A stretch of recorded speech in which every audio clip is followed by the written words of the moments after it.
Okay, you guys, here we go. Malmo Massacre 2023. Heading out to the station. It's going to be epic. 2 days of extreme metal. And in case you're wondering, why are there so many metal bands in Scandinavia? Well, on a daily basis, this is the kind of shit that we have to put up with. Like, this is where we live. Is it any wonder we're all expressing our anger and obsession with negative things when you have to deal with this? It's a disgrace. And yeah, this is where I was having lunch with my wife earlier on today. It's no wonder there's more metal bands per capita in Scandinavia than anywhere else in the world.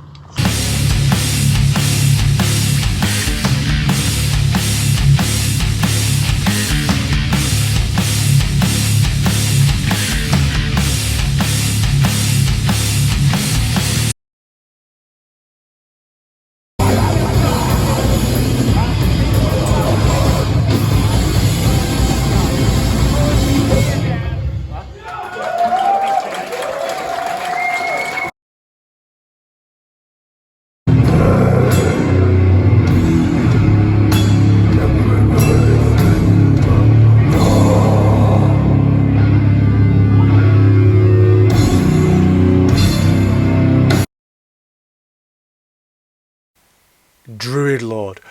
Oh my god, did these guys chug. It was... So it's like a mixture of doom with like really good fast riffs. Really, really nice riffs. I spoke to the guy afterwards, the singer, and really nice guy. And they are touring right now all around Europe, hitting big cities. So if you get a chance to see Druid Lord, they're going to Berlin, they're going to Paris, I think they're going to Prague. You can look it up on the web. Go and see these guys. They're worth seeing. They're really good.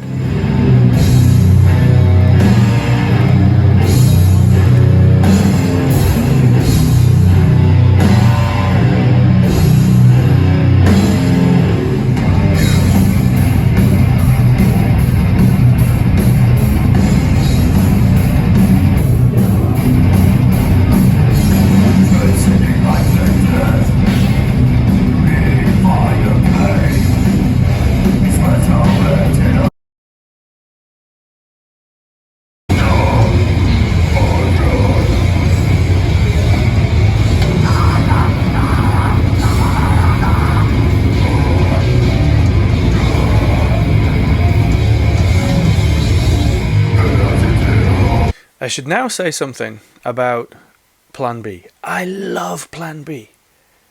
It is the best venue for music in this part of the world, by far. It's full of statues by a guy, and I think he's called Oscar Mangaru. I hope I'm pronouncing his name right and I didn't make a mistake. What he does is he takes junk, like bits of cars, motorbikes, old machinery, and just welds them together in these shapes, and it's really nice. The bar has a pentagram and 2 inverted crosses welded to it. Satan! There's a barbecue area outside, and they were serving smoked pork and smoked mushrooms.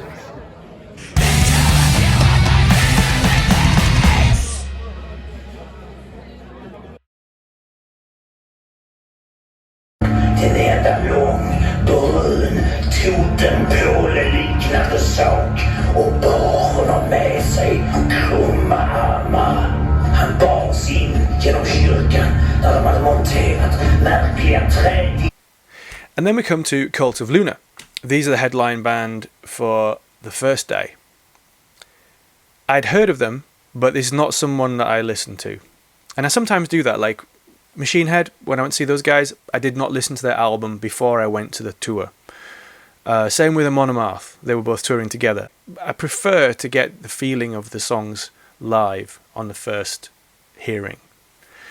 So I went into Cult of Luna like that, open mind, like never seen them before. My first impression, which was wrong, but my first impression with the first song was that they're a little bit like Rammstein mixed with Meshuggah and a little sprinkling of Mudvayne here and there.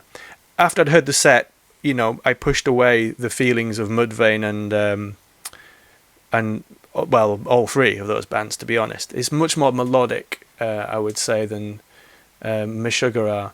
But the vocals for Meshuggah seems to fit that relentless screaming, whereas with this style of music, to me, it didn't quite fit.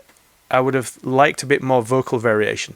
In fact, the best song from their set that I heard was a ballad sung by the guitarist. There's no messing around. Like, they don't do that ridiculous thing where after every song the guitarist lets the guitar feed back for 30 seconds. Every song. Like, stop it. They didn't do that. No rants from the singer. Just really professional. One song after the other, and then silence between the songs. The only negative thing for me was that we couldn't see the band. And I thought maybe that was part of their setup. Like, they're anonymous, so you only see the silhouettes, and you wonder who they are. But I googled them afterwards, and no, this was just the way that they did this particular show.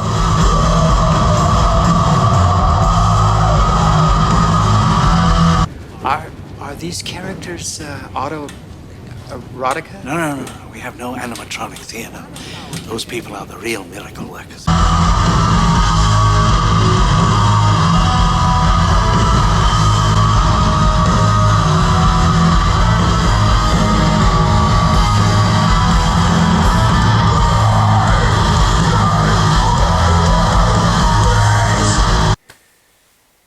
After Cult of Luna, I checked the app Serious Travel Disruptions. My friend gave me a lift to Lund because there were no trains running between Malmo and Lund. And it turns out that a bunch of chavs had vandalized or destroyed something near Åkarp. The whole of the south of Sweden was screwed up, whatever they did. Took me 2 hours to get home.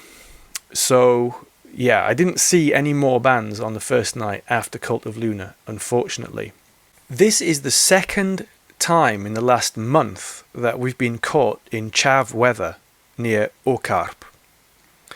The first time was on the motorway, E22 motorway, where a chav projectile hit our car in the window. And this is not an exaggeration. Like, we were this far from serious injury or death. The projectile hit the edge of the window and smashed the window, but it was on the metal, so it didn't go through the glass and hit me or any of the passengers in the car. So, yeah, I'm not impressed with these guys. A few hundred years ago, farmers moved from Europe to an uninhabited utopia. They took criminals from London and sent them far away to an uninhabited island. So my proposal is that we move Åkarp to Bornholm. Nobody lives there, and the chavs, they can vandalize whatever they like. They could break underwater gas pipes. They could throw projectiles at the passing fishing boats, and nobody gets affected by it. You're welcome. First band of day 2, Secrecy. Unfortunately, I missed Secrecy. There was a big protest outside Plan B by Muslim groups. I don't know if you've seen on the news recently people burning Korans in Stockholm. I think in Stockholm. Some protests anyway. So the Muslim community in Malmo were organising their own protest in the street.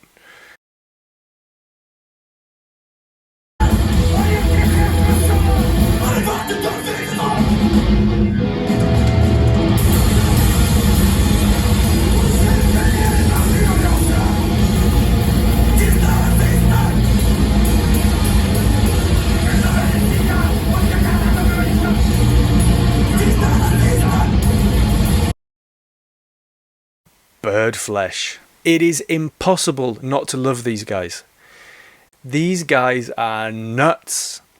There's a 5-second song that they played twice.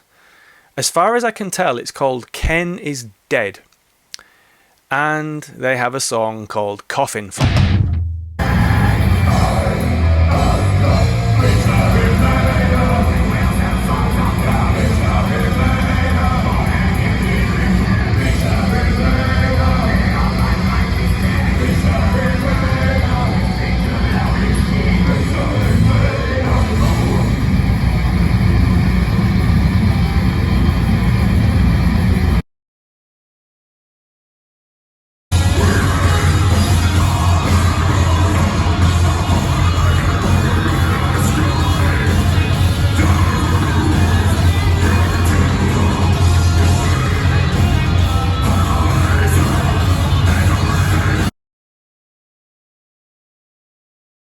Proper black metal. This is the first person I see wearing a Bathory t-shirt and stage blood. And the guitarist, he can really play, like really clean, sweep picking, shredding in a scale that matches the chord progressions of the songs. And in fact, this is the first band that you could really hear the guitar solos. So best guitarist, best sound engineer. Too many sound engineers make the kick drum too clicky. This kick drum was more how it's mixed on like Satyricon albums. It's more of like you feel it more than you hear it. Everything was in balance. Yeah, I loved these guys. It was like genuine atmospheric black metal.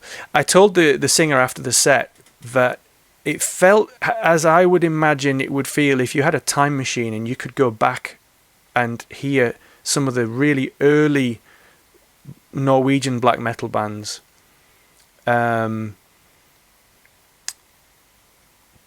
Before all the crazy stuff, just when it was new, and that's not a criticism of Infernal Bloodshed.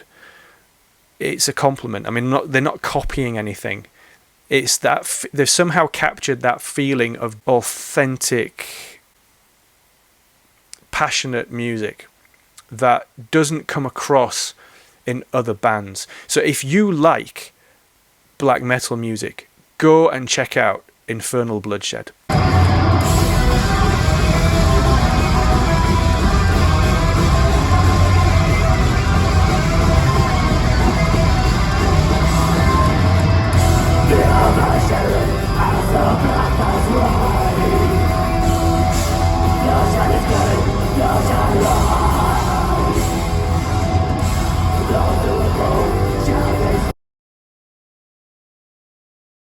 Then we had Rotten Sound.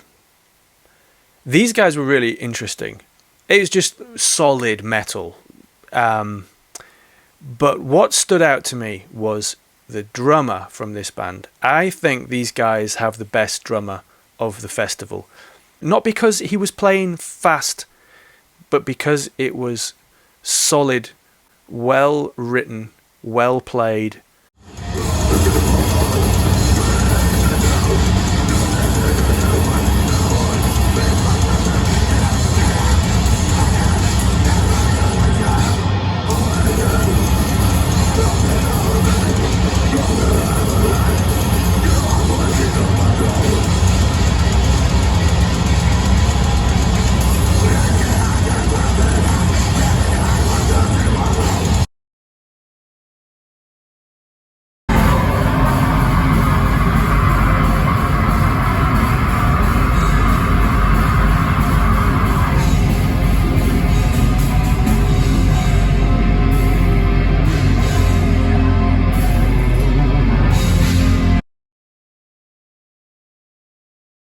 I wanted to buy a Druid Lord t-shirt, but when I went back on day 2, there was no t-shirts for Druid Lord.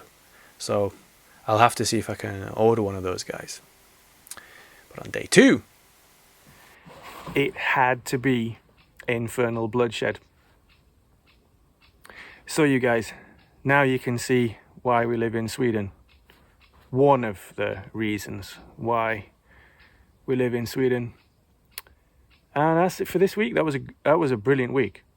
I will be back next week, beginning the tutorials on vocals, guitar, bass, sound, mixing, making your own metal music that I promised in the first video. Back soon.